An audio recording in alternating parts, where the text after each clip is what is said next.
como montar uma máquina para jogos com até R$2.500, um dinheiro que, embora pareça alto, para uma máquina de jogos não é caro. Para uma máquina que está rodando os jogos na qualidade que essa máquina está rodando, é uma máquina que não está cara. Então eu vou mostrar um pouquinho para vocês como foi feita a escolha dos componentes, de cada hardware, cada coisinha para vocês terem um equipamento de ponta, com um preço acessível que não pese no bolso de ninguém. Deixa eu rodar um demo aqui num jogo novo que lançou, para mostrar que a máquina está funcionando, o jogo rodando fluidamente, numa configuração até modesta. Então, vamos lá. Então, quem está ajudando a gente a fazer esse evento aqui são o Cooler Master, a CM Storm, que é uma divisão de gamers, entusiastas dentro da Cooler Master, a Data, que gentilmente cedeu memória RAM para a gente, a MSI, que entrou com a placa de vídeo e a placa-mãe, e a Cedis, que ofereceu espaço para a gente estar fazendo esse workshop hoje aqui. Bom, primeiro, quem sou eu? Sou Aramis, nome é diferente mesmo, aqui do filme Os Três Mosqueteiros, se alguém já assistiu, um dos Três Mosqueteiros aí. E eu já tenho, acho que mais ou menos, tenho 30 anos, já estou desde os 15 em contato com tudo quanto é tipo de jogo, videogame, PC, sempre montando PC para jogos, então eu vou tentar compartilhar com vocês um pouco a experiência que eu tenho já nessa área de jogos já. Então, qualquer dúvida que vocês tiverem durante o que eu estiver falando, quiser fazer alguma pergunta, só avisar que eu paro. Primeiramente, galera, o que é uma máquina gamer? Computador gamer é um computador que tem acessórios, assim, no caso, placa de vídeo e um processador mais forte que vão conseguir rodar um jogo. É diferente de um computador que você compra em supermercado, que vai ter um processador até razoavelmente bom, mas não vai ter uma placa de vídeo, que é o essencial para poder rodar um jogo de acordo. Não só isso, mas também acessórios gamers, como um bom teclado para um jogador que queira ter uma performance boa durante o jogo, um bom mouse óptico ou laser, que vai dar uma boa performance também durante os jogos. Então é uma máquina que, no caso, ela tem componentes escolhidos a dedos para essa função, que é jogar. Então é diferente de uma pessoa que quiser uma máquina para trabalhar com AutoCAD, Photoshop, que já vai ter uma outra configuração, ou até um outro tipo de placa de vídeo. Aqui a gente montou uma máquina voltada para jogo, que é o foco do workshop, e essa máquina de jogos. E aí vem a pergunta, né? Eu preciso gastar muito para ter uma máquina de jogos? Depende. Tudo vai dentro do que seu bolso permitir. Se você tiver dinheiro para gastar muito numa máquina, vai até onde seu bolso permitir. Agora, a ideia disso aqui é mostrar que é possível ter uma máquina para jogos que ofereça uma boa experiência de jogos para todo mundo, mas dentro de um gasto razoável. Então, dá para sim montar uma máquina que vai oferecer um jogo rodando fluidamente, sem gastar um rio de dinheiro, né? Equilíbrio. Hoje, muita gente acha que comprando um processador fortíssimo, vou comprar um Core i7, 8 núcleos, vou arrebentar no jogo. Não vai. Por quê? O equilíbrio do sistema é o que vai determinar se o seu jogo vai rodar bem ou não. Se você tiver um processador forte e uma placa de vídeo fraca, seu jogo não vai rodar bem. Então, o mesmo vale se você tiver uma placa de vídeo fortíssima e um processador fraco, a placa de vídeo vai gargalar no processador. O processador não vai dar vazão para conseguir, não vai fazer o trabalho dele como ele precisaria fazer. Então, o que acontece? Aqui eu estou falando, né? Se você tiver um processador muito rápido e uma placa de vídeo básica, seu jogo, por incrível que pareça, vai rodar lento, não vai rodar rápido de maneira nenhuma. A placa de vídeo é essencial, que ela vai renderizar todos os quadros, ela vai dar os efeitos no jogo, ela é a grande responsável pelo jogo rodar perfeitamente. Como também, se você tiver um processador muito ruim e a placa for boa, a sua placa vai estar limitada pelo processador. Por isso que o ideal é ter um equilíbrio nos componentes. Então, na hora de montar a máquina, tem que ter esse equilíbrio para que tudo rode assim perfeitamente, sem nenhum sobressair em cima do outro. Certo? Então, componentes que você precisa comprar na hora de montar uma máquina. Processador, muita gente conhece como CPU também. placa-mãe, memória RAM, disco rígido, placa de vídeo, gabinete e fonte. Eu vou mostrar para vocês um pouquinho cada componente que foi escolhido para montar essa máquina, explicar o porquê foi escolhido, para vocês terem noção, até se depois falar, eu quero montar uma máquina parecida, se entenderem o porquê que eu escolhi cada componente para chegar nessa configuração, certo? Aqui, então o que eu fiz? Eu fiz um levantamento com preço de ontem, é para ficar mais próximo para vocês terem ideia. Isso aqui, eu fiz cotação em vários sites, não é preço Mercado Livre, isso aqui é preço de loja virtual. Então, preço de loja virtual, Mercado Livre, você vai ter um preço mais em conta, só que tem os outros problemas de não ter garantia, tem alguns poréns que eu preferi colocar preço de loja virtual. Então, a gente montou essa configuração com um processador Intel Dual Core, G630, R$170, um valor baixo para o processador hoje. Uma placa-mãe MSI H61, R$163, 4 GB de memória RAM. Depois eu vou explicar para vocês porque eu não coloquei 8 GB nessa máquina, que é o padrão hoje em dia. Disco rígido, 320 GB de 7.200 RPM. Placa de vídeo MSI 6870 Hawk, que é, no caso, o componente mais caro da máquina, custa R$700. Gabinete. Isso aí é NVIDIA ou ATI? Esse é TI. Ok, NVIDIA TI. Gabinete. O gabinete da Cooler Master, o RAF 912, que é uma série já de sucesso da Cooler Master, para quem conhece a marca. A RAF vende que nem água. Temos a fonte, também Cooler Master, 650 watts, R$340. Cooler X6 Elite Cooler Master, esse cooler aqui. Temos o teclado Gamer da Cooler Master, que depois eu vou passar para vocês verificarem ele, sentirem como que é o material. E o mouse Gamer da Cooler Master. Esse mouse parece uma nave e é simplesmente fantástico para jogo esse mouse. Então, vou começar aqui pela escolha do gabinete. Hoje, você vai montar uma máquina, a primeira coisa que você precisa pensar, que gabinete que você vai escolher, vai colocar tudo que você comprar de peça. Você pode comprar a placa-mãe, processador, memória, HD, mas você precisa ter um lugar que você vai guardar essas peças, no caso um gabinete. Muitas vezes a gente compra gabinete apenas pela beleza do gabinete, porque ele é chamativo, mas ele não é tão funcional. Na hora de montar ele não oferece certas facilidades. Por que eu escolhi o gabinete da Cooler Master, o RAF 912? Ele tem hoje um custo-benefício muito bom dentro do material que ele é feito, o acabamento dele. É uma série que vende bastante. Então, assim, um gabinete não basta ele ser bonito. Ele tem que oferecer um fluxo de ar adequado para não deixar os componentes internos superaquecerem. Como vocês devem imaginar, tudo que está aqui dentro gera calor. Esse calor precisa sair. Então, a melhor maneira de fazer esse calor sair é ter um fluxo de ar no qual tem as ventoinhas ou as fãs que jogam o ar frio para dentro e tem as ventoinhas que puxam o ar que está quente aqui dentro para fora da máquina. Então, nem todos os gabinetes conseguem fazer isso adequadamente. Isso vai desde o projeto do gabinete, a escolha de como vai ser montado, a escolha de fãs instaladas nos locais adequados, para manter o gabinete refrigerado. Aqui está aberto para vocês verem, só que normalmente ele fica fechado na casa de vocês. Então, fechado, se ele não tiver um bom projeto, ele vai esquentar. E se esquentar, componente quente, vida útil menor.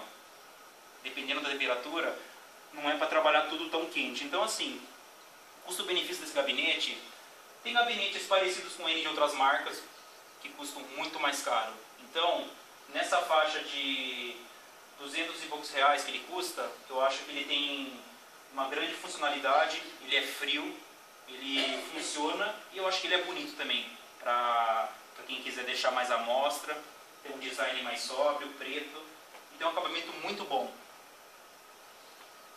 Refrigeração, como eu falei para vocês, que tem que ter uma refrigeração adequada. A gente tem aqui uma fan de 120, que ela vai estar jogando bastante ar frio aqui para dentro. Temos uma fan aqui atrás tirando. Se você, mais para frente, quiser colocar um water cooler para refrigerar mais ainda o processador ou qualquer outro componente, esse gabinete oferece também a área para colocar o water cooler e fazer a refrigeração com líquido na máquina. Então já possibilita um upgrade no futuro, para quem ficar com um gabinete desse tipo. Vou fazer uma pergunta. Pois não. Se colocar um water cooler pode desligar essas fãs? Olha, pode, mas eu não recomendo. Eu pergunto porque por causa de barulho, em relação ao ruído. Né? O que acontece? O water cooler, no caso, você normalmente usa para refrigerar ou o processador, ou a placa de vídeo, ou ambos. Então, o problema é que tem componentes aí dentro da máquina que continuam gerando calor. O HD esquenta bastante normalmente. A placa-mãe tem componentes que esquentam também bastante. A fonte também gera calor. Então, se você tirar isso, a máquina ela vai estar esquentando menos, por já você ter um water cooler dedicado para refrigerar ou a CPU ou a GPU. Só que vai continuar quente porque o HD em uso intenso ele chega a mais de 50 graus. E HD quente ele dá problema com o tempo, de dar corrupção de dados, de até parar de funcionar. Então assim, pode, mas eu não recomendo. Então, estrategicamente dizendo na relação do gabinete, o lugar que ele está colocado, por exemplo, no caso desse daí, ele já fica próximo a um lugar ventilado também, que é uma diferença dos gabinetes normais. Exatamente. Normalmente o gabinete normal, o HD ele fica totalmente fora de um lugar ventilado. Já foi colocado por conta disso, para a ventoinha refrigerar primeiro ele. Porque HD com o tempo ele esquenta, ele dá problema. Eu já perdi HD inteiro por causa disso. Então eu aprendi da pior maneira e perdi mesmo. Eu não tive dinheiro para mandar recuperar, que na época era muito caro fazer recuperação de dados. Então, uma ideia que você poderia fazer não é assim, é trabalhar com o gabinete aberto. Você não quer ter o barulho, então desliga as fãs, coloca um water cooler e trabalha com ele aberto. Dependendo do lugar, ele pode esquentar. Desculpa, esquentar, ele pode sujar com poeira, essas coisas. Agora, se está numa sala fechada, não vejo problema. E eu gosto de trabalhar com o gabinete aberto já para manter mais frio. Se puder complementar um pouco, as ventoinhas que vêm nesses gabinetes normalmente já são bem silenciosas. E lembrar que o water cooler ele não é uma solução mágica, ele precisa de ventiladores também. Mas assim, a ideia é você ter uma grande área de dissipação, onde você pode ter ventiladores grandes que movimentam bastante ar numa rotação baixa. Eles trabalham bem silenciosos também. E gabinetes assim muito bem projetados, eles trabalham mais frios, fechados, que você consegue canalizar melhor o ar, do que aberto, onde você tem uma refrigeração dispersa. Então, o ar frio não circula por todos os componentes, né? Ele se dispersa e tem alguns componentes que podem acabar não refrigerados. Então, assim, é melhor você trabalhar com ele fechado. Ele fechado, ele até ajuda a reduzir um pouco o barulho dos ventiladores. E os ventiladores já são bem silenciosos. Então, eu não sabia que a ventoinha já vinha no gabinete. Acho que essa grande já de trás já vem. Né? Já vem a da frente vem, a de trás vem, aqui não vem a de cima ainda. Então já vem adequado. Né? Sim. O próprio water cooler tem ventoinha. Você vê no radiador, tem ventoinha. Mas o bacana dessa solução ali de colocar o radiador em cima é que o gabinete já tem uma furação ali em cima para você aproveitar, né, forçar uma maior circulação de ar para fora, né, levar o ar para fora do gabinete e aproveitar justamente como ele está isolado do resto da máquina, né, ele não ocupa espaço dentro da máquina, e depois você pode pegar ar frio dali de fora. Então aí também. É projetada para o ar quente subir. Então vai ter um ar quente sobe sempre, entendeu? E uma máquina gamer sempre vai fazer barulho. Não tem jeito. São máquinas silenciosas. Só não exagerar muito. A ideia do water cooler é você trabalhar com grandes quantidades de calor. Então, assim, se você for montar um water cooler só para reduzir o líquido, dá, mas normalmente não é tão necessário porque equipamentos que não esquentam tanto, você consegue refrigerar eles de forma eficiente e silenciosa com refrigeração a água. No caso dessa refrigeração a água, existe risco de vazamento? Se for bem vedado, usando componentes de qualidade, presilhas de qualidade, não. Agora, se não for bem vedado, usar presilhas de baixa qualidade, pode sim. Então, sempre procurar componentes de boa qualidade. E até como ele falou do silêncio, eu já vi pessoa com water cooler que fazia mais barulho que uma máquina com 50 fãs. Por quê? A pessoa escolheu um water cooler que a fã que ficava em cima era muito barulhenta. Então também vai da escolha da fã que a pessoa vai utilizar. Porque cada fã ela tem o seu fluxo de ar que ela gera e também tem o barulho que ela gera. E um colega meu, ele tinha um gabinete que era insuportável.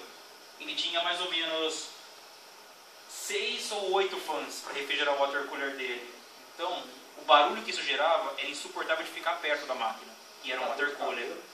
Então, foi o que ele falou, o water cooler o pessoal normalmente usa até para refrigerar uma quantidade de calor muito forte, uma máquina já com overclock em processador, que está gerando muito calor e precisa ser dissipado, né? Então, do silêncio depende também da escolha do water cooler, se for montado já, ou de você montar com ventoinhas silenciosas. Não é sempre tão silencioso. A escolha da bomba também é importante. A gente pega uma bomba muito potente, a bomba faz barulho também. Obrigado, Zico. Agora, eu vou entrar aqui na escolha do processador. A gente colocou nessa máquina um processador dual core da Intel. Esse processador ele roda 2.7 GHz. Por que eu escolhi especificamente esse processador, não um processador i3, um i5 ou até um i7? Como a ideia dessa máquina é ter um orçamento de R$ 2.500, mas que rode adequadamente, esse processador ofereceu um custo-benefício custando R$ 170. E um processador dual-core, para rodar essa configuração da máquina, que está com uma placa 6870 da TI, ele deu conta. Ele segura assim um pouco a placa está um pouco amarrada por conta dele, mas mesmo assim, vocês vão poder ver aqui que os jogos estão rodando fluidamente. Esse é o objetivo, quando o jogo está rodando a pelo menos 60 quadros por segundo, e é o que está conseguindo fazer. Por que eu não escolhi um AMD? Muita gente gosta de AMD, é fã de processador Phenom, Athlon. Olha, particularmente, Intel ou AMD? Para jogo, eu particularmente, essa é a minha opinião, tanto faz. Se você, cara, pegar modelos equivalentes, eu acho que para jogo eu já fiz testes que a diferença de um para o outro chega a 1, 2 quadros por segundo. É quase insignificante. Agora, se você está pensando em atividades, além de jogar eu também mexo com Photoshop, Sony Vegas, AutoCAD. Aí sem sombra de dúvida eu vou para o Intel. É muito mais processador. Esses programas que eu citei têm códigos otimizados já para processador Intel. Então assim, para uso geral, se não for somente jogo, eu acabo ficando com Intel. Essa máquina, como foco dela foi montar uma máquina para jogos, fiquei com Intel, mas se fosse pelo custo-benefício, a AMD tem processadores muito bons, eu acho que na hora vale a pena ver o preço, comparar os dois. O processador X3, o Phenom X3, está na faixa de R$220. Hoje está pouca coisa mais caro que esse. E é um processador de 3 núcleos já, esses são 2 núcleos.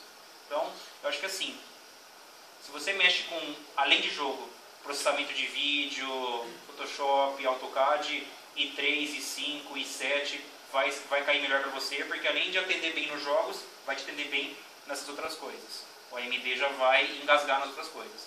Para jogo, eu acho que ele se dá muito bem e tem um custo-benefício bom no mercado. A AMD está há bastante tempo aí já nessa briga da Intel. Teve épocas que ela conseguiu até um produto quase melhor, ou até superior em alguns casos, mas nessa geração atual, assim, comparando nu e cru, a Intel é melhor. Mas em custo-benefício, o AMD acaba se tornando uma solução boa, então é uma opção que vale a sempre cotar e ver. Certo? Placa-mãe. Placa-mãe eu falo que a placa-mãe tudo que você vai ligar nessa máquina vai estar ligado na placa-mãe. Então a placa-mãe ela tem essa função ela vai receber processador, placa de vídeo. Eu falo que é o campo de batalha do computador, é onde está acontecendo as coisas. Então tudo que acontece passa pela placa-mãe. Placa-mãe, a gente escolheu uma MSI, modelo de entrada da MSI.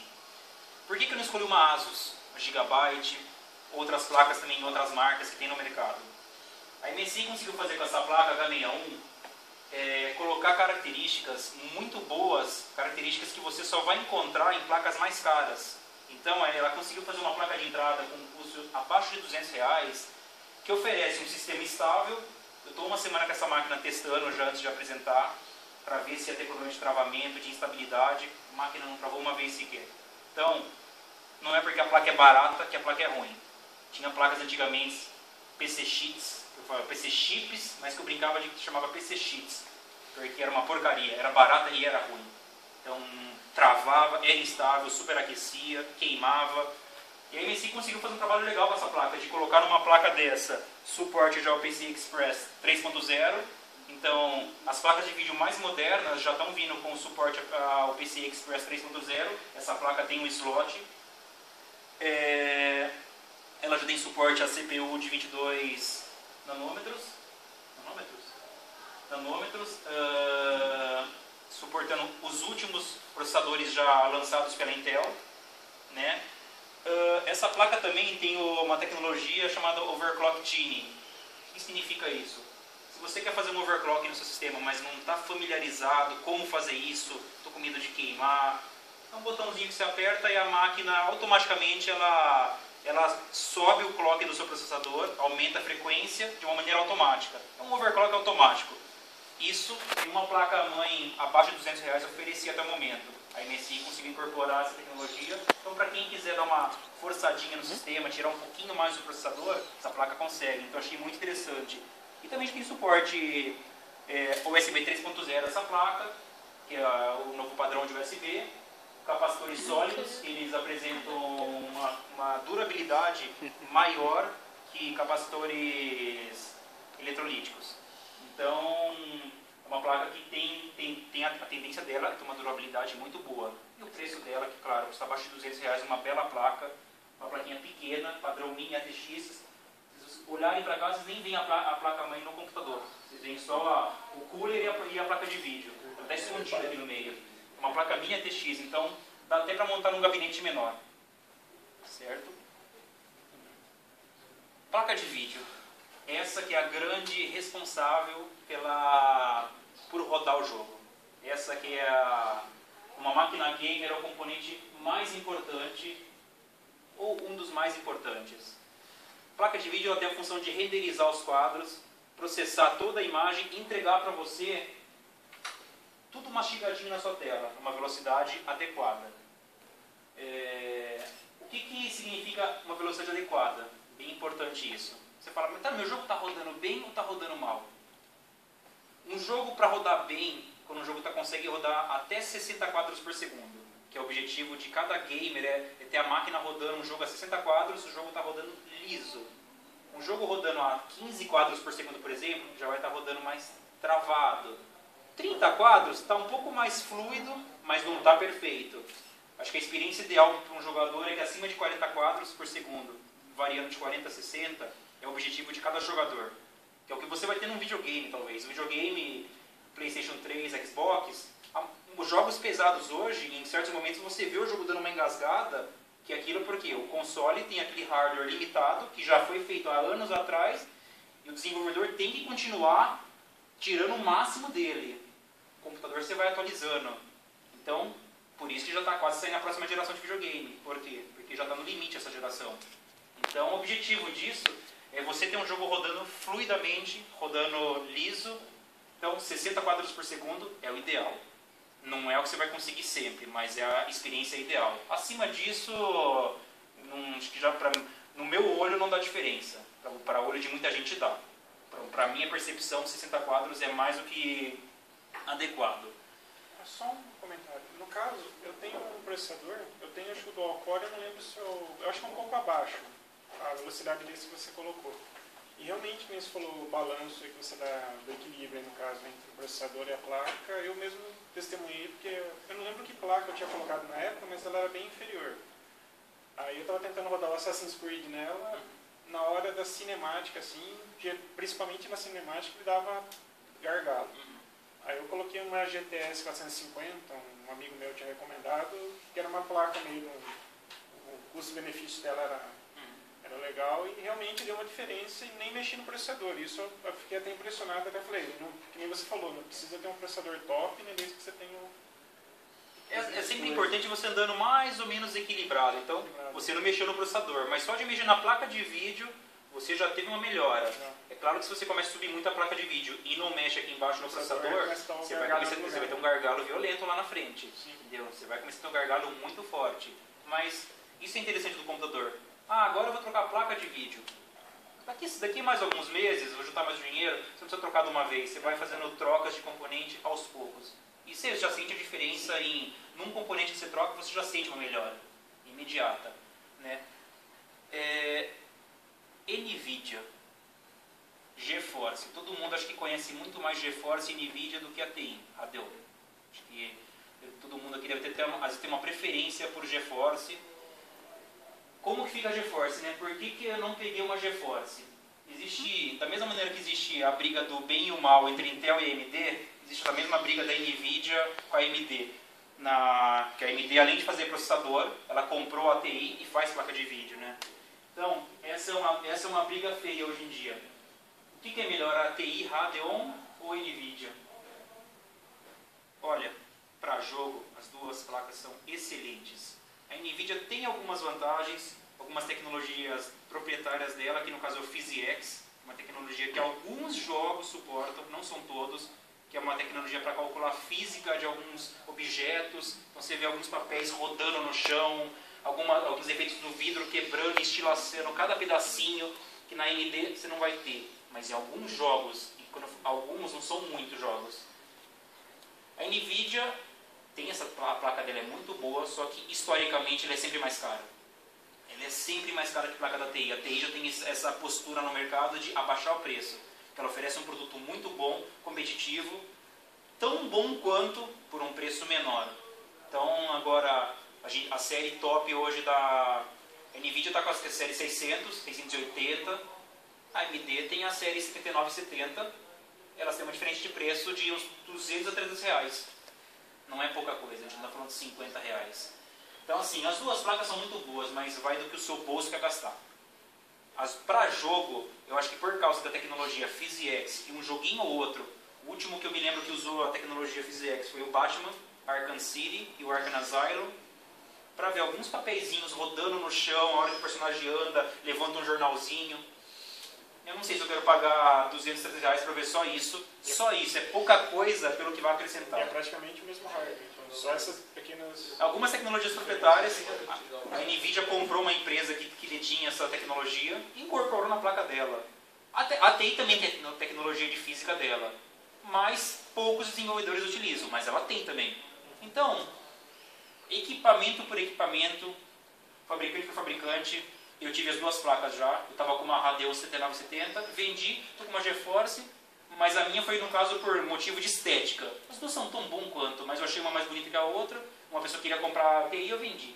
Mas eu acho que para jogo, as duas são boas, só que a TI normalmente ela vai ter preço melhor. Então, essa história que GeForce é a melhor placa é mito, não existe isso, as duas placas são excelentes.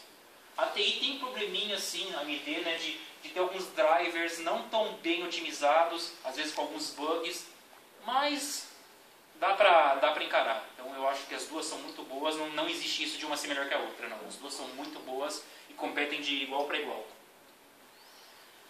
Memória RAM. Essa máquina eu montei ela com 4 GB de RAM. Por que eu montei com apenas 4 GB quando hoje muita gente fala já em 8, 16 ou até 32 GB? Para jogo, um jogo hoje rodando, ele não ocupa mais do que 2 GB de RAM. Pelo menos todos os jogos que eu rodei ultimamente, eu sempre verifico como está a utilização da RAM no momento. 2 GB, 2 GB e meio, um absurdo já, não chega a utilizar isso. O Windows 7 hoje, que é o sistema usado no momento, ele usa na média 1 GB a 1.2 GB. Se tiver com antivírus mais pesado, 1.3 GB. Você faz a conta, chega antes de 4, vai dar 3.7, o uso mais pesado. Para jogo, você não tem necessidade de usar mais do que 4 GB hoje. Claro que 8 é melhor. Se você quiser usar um Photoshop, mesmo Photoshop, algum programa de edição gráfica, algum programa mais pesado, vai ajudar. A memória RAM hoje caiu bastante preço. Pente de 4 GB saiu R$80. Por mais R$80 você tem 8 GB. Eu não coloquei 8 porque o objetivo daqui era montar a máquina com R$2.500. Se eu tivesse faltando R$80, eu ia colocar a memória RAM sem sombra de dúvida. Mas com 4 GB eu testei todos os jogos, não houve problema do jogo travar, engasgar, o Windows inicializar mais lento. Entendeu? Então 4 GB assim, para uma máquina iniciante de jogo, uma coisa que você pode mais para frente colocar de novo mais um chip de memória, você pode estar fazendo. Então para montar essa máquina eu acho que está de bom tamanho, não tem necessidade, né? Aí vem a pergunta, né? Preciso de 16 GB, 32, 64? Para jogo, não. Você não vai usar nada, você vai ter na máquina. Se na hora do jogo você não vai estar utilizando mais do que 3, 4 GB. Você vai ter 64 GB para gastar dinheiro. Quem vai usar 32, 64 GB é servidor de empresa, que aí sim tem uma demanda por essa quantidade de memória. Para uma máquina gamer, não precisa. 4 GB hoje está mais do que bom tamanho. Se quiser gastar R$80 a mais, coloca 8. Acima do que 8, você não vai usar nem mesmo para Photoshop. Pelo menos na minha máquina do Photoshop, Corel não chega nesse uso tão intenso de memória RAM. Disco rígido. Eu coloquei nessa maquininha um disco rígido 320 GB. O que é importante numa máquina para jogos? Sempre não coloque um disco rígido de 5.400 RPM. RPM em rotações por minuto, a velocidade que o disco gira. Um disco de 5.400, no caso, para acessar os dados, carregar o jogo, ele gira mais lento. Consequentemente, o tempo de loading do jogo, o tempo de carregar o jogo, ele vai ficar maior. Disco de 5.400 RPM, ele é bom para usar para backup. Você quer comprar um HD externo, montar um backup? Coloca o 5.400 RPM, ele vai só guardar dados, só precisa de rapidez no acesso. Agora, para essa máquina, você tem que carregar o Windows, tem que carregar o jogo. Se é de 1.200, eu acho que é uma velocidade muito boa. A gente tem no mercado até HD de 10.000 RPM, só que são HDs mais caros. E não tão confiáveis quanto esses. HD normalmente rápido demais, tende a ter algum probleminha, não sei como... Tem HD acima de 10.000 RPM? Só para servidor. Só para servidor, né? É muito mais caro. E é muito mais caro. Então E SSD? Hã? E SSD? Esse é o problema. SSD é fantástico. É o nirvana dos HDs. Nem dos pequenininhos não chega ao preço de... O custo da memória... Do quê? Tá baixando constantemente, mas o custo ainda... Menos de 1 GB em dólar por... Mas ainda o preço da memória do HD desse padrão é muito mais em conta. E o que hoje muita gente faz? Instala um SSD pequeno, 20, 30 GB para o sistema operacional. Coloca o sistema operacional e coloca esse HD para deixar todo o restante. Deixa o Windows, os jogos, tudo que você quiser, filme, música, que o Windows vai rodar muito rápido. Você carrega o Windows assim, ó. É rápido. O SSD é muito bom. Só que infelizmente tem esse problema de preço. Não é uma coisa para muitos. Como o Alexandre falou, está baixando muito o preço. A tendência é continuar caindo o preço. Vai cair mais ainda. Mas vai demorar um tempinho até chegar no preço de um HD hoje que está muito em conta. Fonte. Fonte é um componente simples, mas extremamente importante no computador. Não é, como fala, tem muita gente que acha que fonte você pode comprar uma fonte Xing Ling de 40, 50 reais e jogar tudo dentro da máquina e esperar que a fonte vá conseguir suprir a energia necessária. Fonte, olha, invistam sempre numa fonte de qualidade. A hora que uma fonte queimar, ela pode não só queimar ela mesma, como o que está na frente dela. Isso vai placa-mãe, processador, placa de vídeo. Fonte de baixa qualidade dá problema, estoura capacitor, ela queima. E o que acontece? Uma máquina de jogo, você tem uma demanda de energia pesada. A placa de vídeo consome bastante energia durante o uso do jogo. O processador também. Então é importante escolher uma fonte que forneça para você energia adequada, estável, não pode ter uma energia oscilando, tem que ser uma energia estável, né? E a gente colocou nessa máquina uma fonte da Cooler Master, modelo 650GX. Esse modelo me chamou bastante atenção, porque esse modelo ele tem uma alta corrente na linha de 12 volts.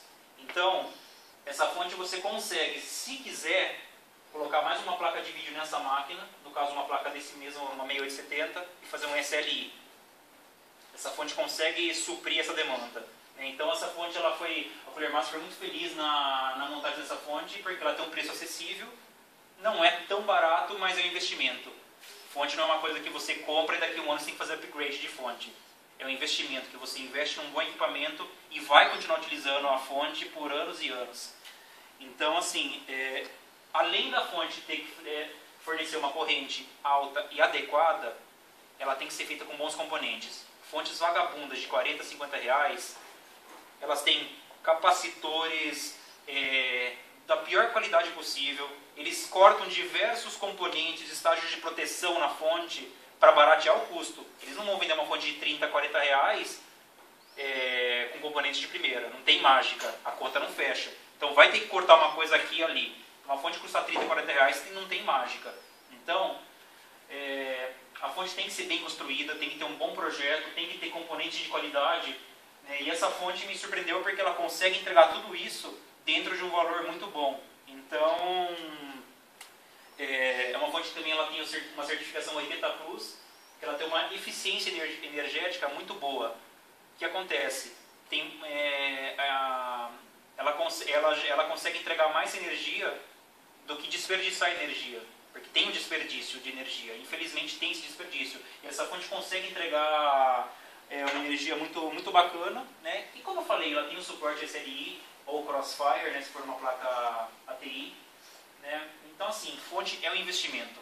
É um investimento que você ter uma boa fonte, você não vai daqui um ano ter que trocar de novamente. A fonte vai estar quietinha lá, trabalhando direitinho e garantindo que tudo funciona adequadamente, mesmo em uso intensivo. Cooler. Placa de vídeo e placa-mãe, placa de vídeo e processador esquentam muito.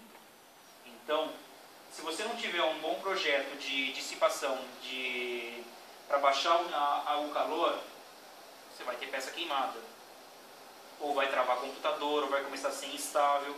Então, cooler, quando você compra uma CPU, normalmente vem com um cooler de fábrica, um cooler bem simplesinho, que para uso simples no dia a dia até que atende, mas para um uso mais intenso em jogos, é um equipamento simples, não tem a melhor dissipação térmica do mercado. Por isso a gente decidiu colocar um cooler da Cooler Master, o modelo X6 Elite. Ele tem um projeto muito bacana. Primeiramente, ele tem fãs de alto desempenho, ele consegue ter um fluxo de ar bem alto, então ele joga bastante ar, puxando o calor que está sendo gerado, então esse calor está sendo jogado aqui para fora da máquina, o processador esquenta, sobe pelas as aletas de cobre, e esse cooler aqui está puxando, a fã está puxando o ar para cima, né? Então assim, ele tem uma estrutura de colmeia, depois vocês podem chegar mais perto para ver, que o calor ele vai subindo aqui, como se fosse um radiador, falando grosseiramente, e a ventoinha está posicionada de um modo que ela puxa esse calor para cima. Para quê? Para manter o processador numa temperatura adequada. De novo, componente muito quente, vida útil, vai cair. Então a gente tem que ter um cooler que faça esse trabalho adequado. E esse cooler da Cooler Master é muito bacana, porque além também de ser esteticamente bonito, ele trabalha bem, ele mantém a CPU em jogo numa temperatura, aqui está a cerca de 50 graus em jogo intenso.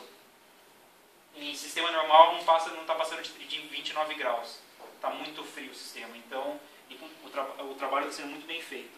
E esse cooler é compatível também com AMD e Intel. Então se você tiver tanto uma placa-mãe com processador AMD ou Intel, ele já vem com o suporte para ambas as placas. Então fica assim, para os dois públicos disponível. Vou falar um pouco do teclado, que eu vou até mandar para vocês darem uma olhadinha agora.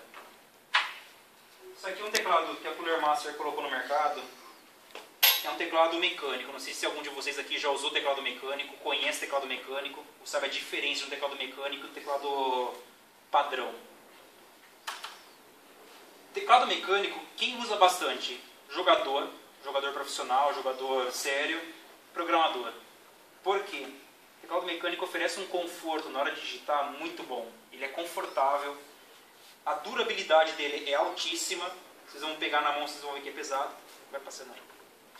Esse teclado é um modelo que não tem até o teclado numérico, para ser um modelo menor.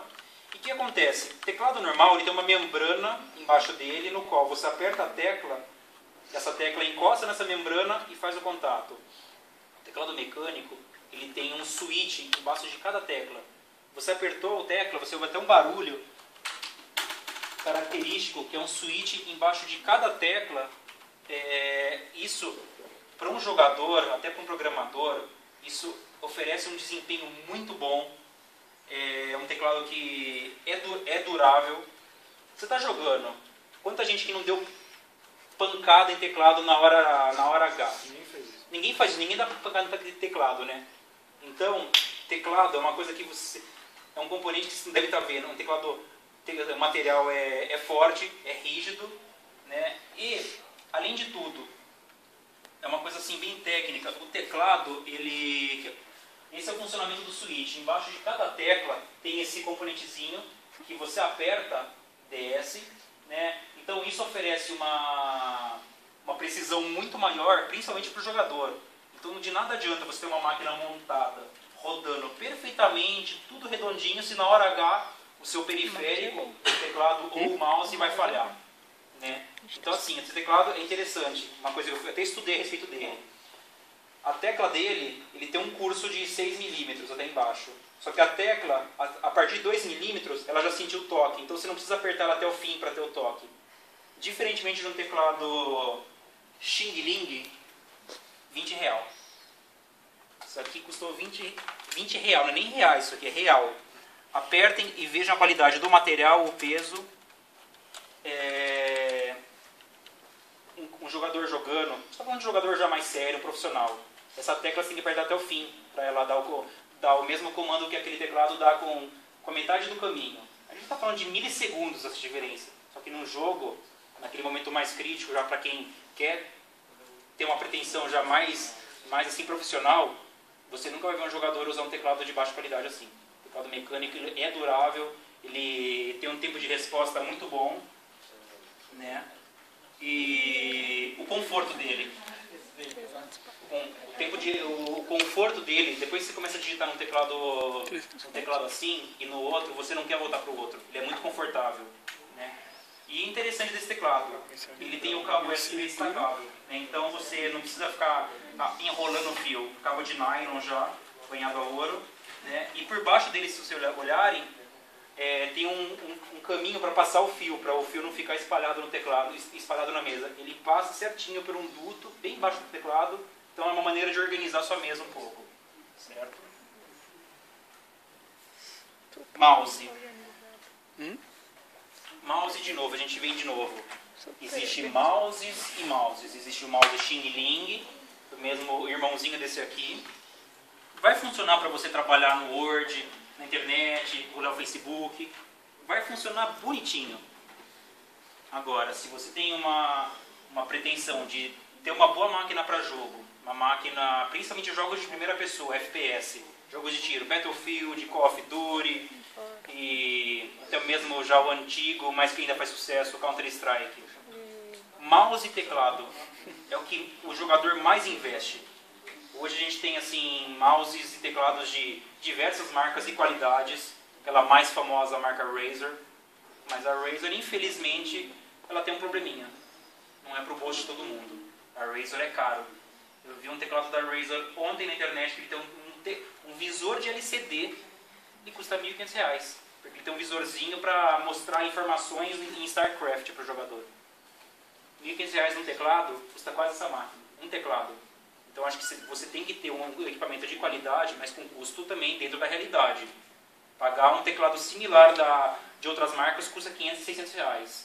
A Cooler Master fez esse teclado custando R$280, R$290. Então assim, é um equipamento muito legal. Tá voltando aí, dê uma olhadinha embaixo dele, né? Que ele tem o espaço de correr o fio por baixo.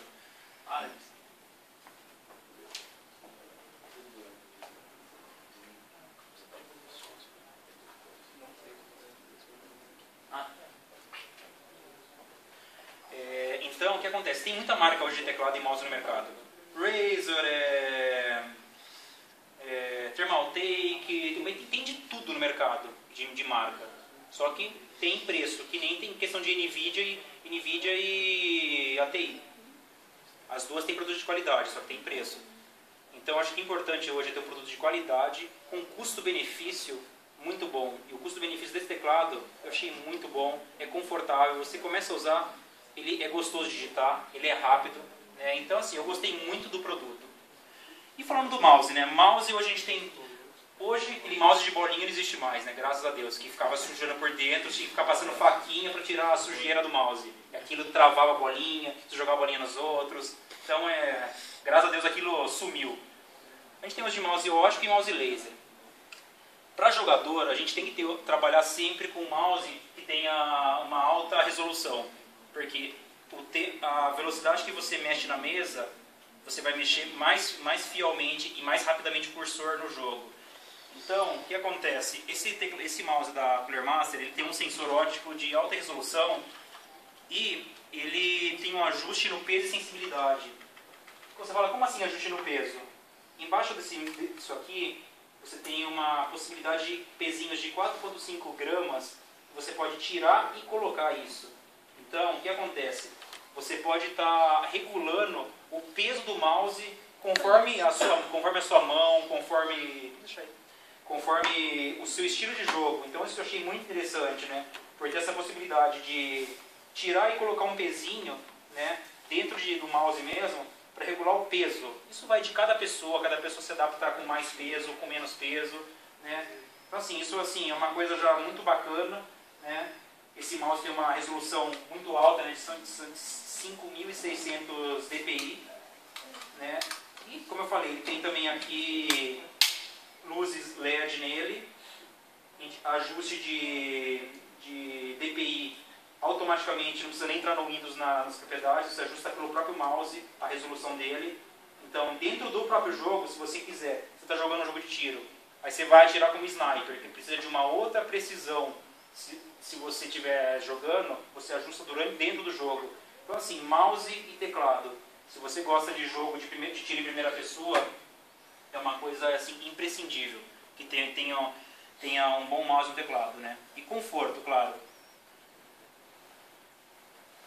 Como que eu sei se um jogo está rodando bem? Eu coloquei aqui algumas amostras para vocês verem. Em cima, no primeiro quadradinho, a gente tem um quadrado caindo a 15 quadros por segundo. Vocês podem ver que ele está caindo mais lentamente. Isso é como o jogo ia rodar num computador bem mais simples, e não é o objetivo de você ter o jogo rodando. Vocês veem a diferença como ele cai fluidamente. Esse é a velocidade de 60 quadros por segundo. Então, esse é o objetivo do jogador, é ter um jogo rodando nessa velocidade que é fluido. É gostoso de você ver o jogo rodando dessa maneira, né? É isso aí, pessoal. Obrigado aí pela presença aí. Fico agora aberto a vocês tirarem dúvidas aí, perguntas, mostrar para vocês aqui os jogos rodando nessa máquina, até para vocês verem como está rodando. Cada jogo tem aqui instalado o Battlefield 3, jogo de tiro que está bombando no momento agora. Esse jogo chama Sleeping Dogs, para quem gosta de GTA. Isso aqui é o novo GTA Oriental, que ele saiu faz 2 dias, a gente já recebeu esse jogo já. E deixa eu ligar aqui para vocês verem. Você não gosta de GTA? Você que não gosta de GTA?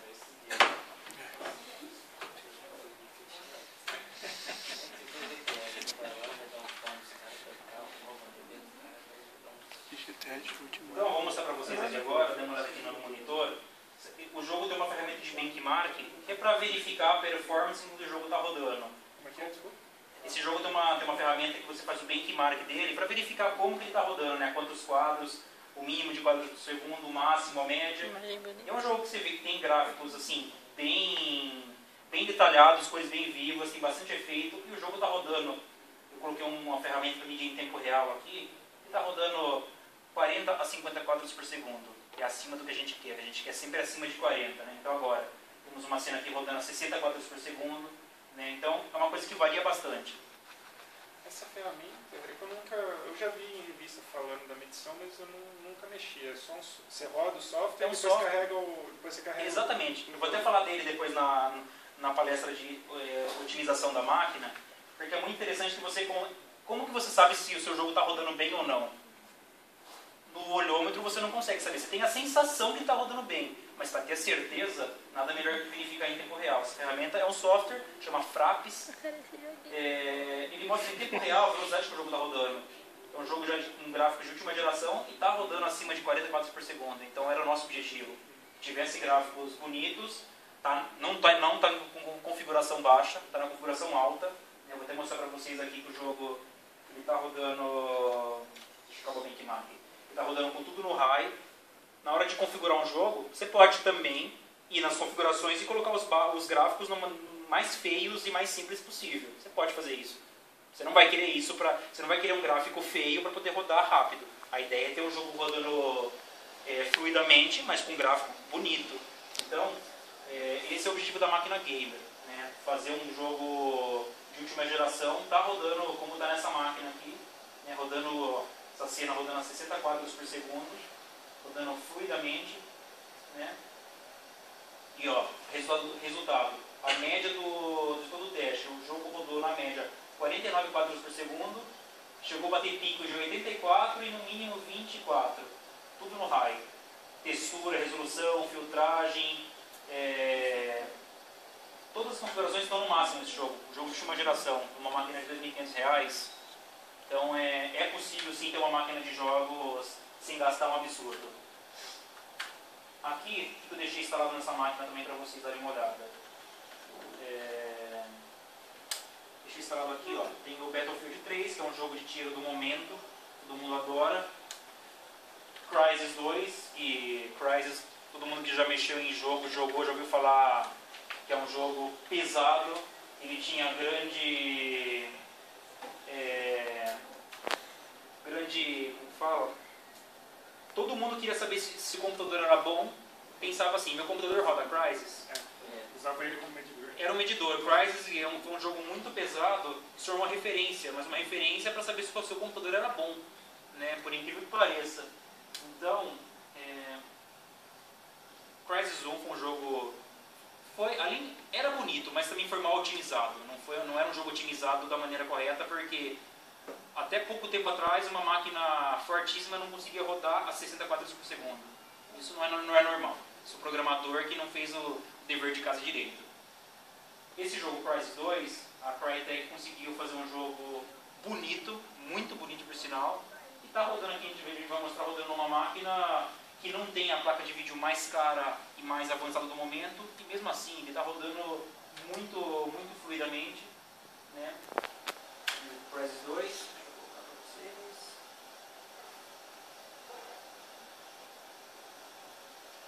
Então assim, se Crysis ainda é uma referência, eu tenho um computador bom para jogo, essa máquina está respondendo que sim, porque está rodando muito bem, o jogo não está dando lag. Então assim, Crysis é até uma boa ferramenta para vocês verem se a máquina ela roda, se ela está aguentando, né? Tem jogo hoje mais pesado, por incrível que pareça, né? Então ó, temos aqui o jogo, está numa cena parada aqui, 48 quadros por segundo, né? Então o jogo ele tá conseguindo rodar de uma maneira, está rodando suavemente o jogo, sem trava, 48 quadros por segundo e uma placa de R$700. Então, isso é uma coisa muito bacana. Está no high. Deixa eu só confirmar. Tem lá na sua casa esse jogo. Tá, no Crysis 2 ele não tem high ou ultra, pro ele tem Xbox. Advanced ou Hardcore. Né? Advanced ou Hardcore. Esse jogo seria a comparação high ou ultra, que é o último nível de detalhes do jogo, de detalhamento. Então, está rodando no Advanced, que já é configuração de imagem alta, muito melhor do que vai rodar em qualquer videogame. Eu acho que assim, qualquer computador hoje roda o mesmo jogo que tiver no videogame e no computador, vai rodar muito melhor no computador. Isso não tem nem sombra de dúvida. Assim, videogame não é que é o mal da história, mas é uma coisa que já foi feita anos atrás, já está defasado, então não tem mágica. Se você pegar um computador de 3 anos atrás e colocar esse jogo aqui, vai acontecer a mesma coisa, entendeu? Então, não tem mágica. Computador, essa é a vantagem. O videogame você compra, ele vai ficando defasado, vai continuando tendo jogos, tudo, só que os jogos não vão tendo mais a mesma beleza que tinha logo no início, porque já está no limite do hardware. Computador, eu estou com hardware novinho. Se daqui a um ano tiver um jogo muito pesado, eu vou trocar só a placa de vídeo. Então, eu sou assim, grande fã de computador por conta disso. Ele permite que você troque uma peça e tem que jogar tudo fora. Piorou uma peça depois, eu vou trocar só aquela, eu vou trocando. Então, eu tenho uma escalabilidade de trocar peças muito fácil. Então, se tiver que, por favor, investir em alguma coisa para jogar, monta um computador. É um pouquinho mais caro que o videogame? Mas a qualidade de jogo que você tem e você não fica amarrado somente a jogo. Videogame você vai jogar e ponto. Uma máquina, você vai jogar, você vai trabalhar nela, você vai ter acesso à internet, vai ter diversas ferramentas que vão assim, atender você em todos os aspectos. Então, assim, para jogo eu tenho videogame em casa, não vou falar que eu não tenho videogame, mas eu só jogo porque alguns títulos são exclusivos para videogame e não saem para PC, infelizmente. Então, eu tenho o PlayStation 3, God of War não existe para PC, não existe para Xbox, então eu quero jogar aquela porcaria, eu tive que comprar.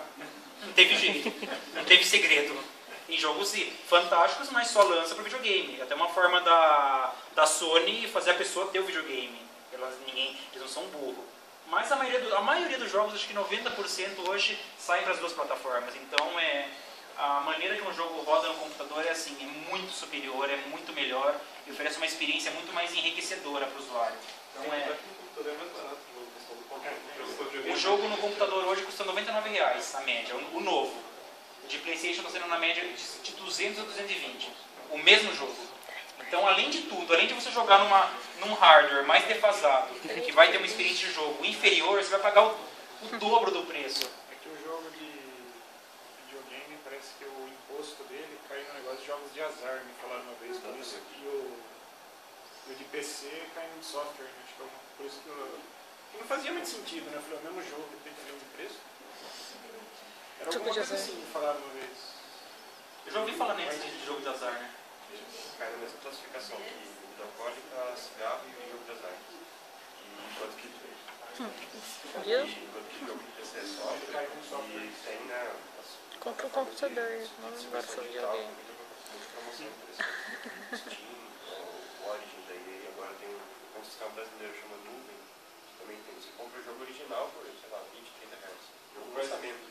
Prices 2 está custando 22 na promoção nesse. Como que é? Prices 2? 22 reais. 20 reais. Mas só não tem a mídia física, mas tem uma cópia legal do jogo, pode jogar multiplayer. Então, assim, hoje o videogame você paga mais caro para um jogo, muito mais caro, e para não ter a melhor experiência, né? Então eu não sou muito fã.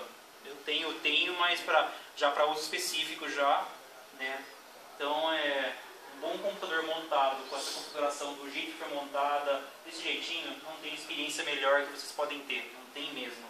Então, com acessórios gamers mesmo, eu até não falei aqui, muito importante, você ter um fone de ouvido de qualidade também, porque ficar aquelas caixinhas de som de camelô de R$10, que ela engasga na hora do som, pelo amor de Deus, né? Então, o jogador que se preza deve investir num bom headset, né? Que já tem o fone e o microfone aqui, né? Aqui eu tenho um modelo da Save Storm, a divisão de entusiastas de games da Cooler Master, né? Vocês podem depois aqui estar testando para ouvir o som, sentir a máquina funcionando. Eu acho que é isso, pessoal. Esse é o objetivo. Depois eu vou estar na próxima workshop mostrando que, partindo do princípio que a pessoa já tem uma máquina para jogos, como otimizar essa máquina para jogos, como melhorar o desempenho dela, melhor do que ela já está. Às vezes vocês sabem que o computador vai perdendo desempenho por uma série de fatores, então eu vou mostrar no próximo workshop como você, com pequenos ajustes de configurações, você pode sempre manter no computador saudável, rápido, que é essa a ideia. O senhor não comentou de mousepad também, que eu acho um bom ponto, né? Não comentei, bem lembrado. Mousepad, o que acontece? Principalmente os mouses, quando você tinha mouse de bolinha antigamente, mousepad não era uma coisa tão necessária, porque aquela bolinha maldita rolava em qualquer superfície, né? E por isso que sujava, por incrível que pareça. Agora, com mouse óptico e mouse com sensor laser, dependendo da superfície, o mouse não consegue ler que ele está passando pelaquela superfície, ele bate, ele reflete a luz para um ponto errado. Então, de nada adianta ter um bom mouse se não tiver um bom mousepad, porque um bom mouse numa superfície qualquer, ele não vai funcionar precisamente. Você vai virar para a direita e é capaz de ele virar para a esquerda, acontece isso.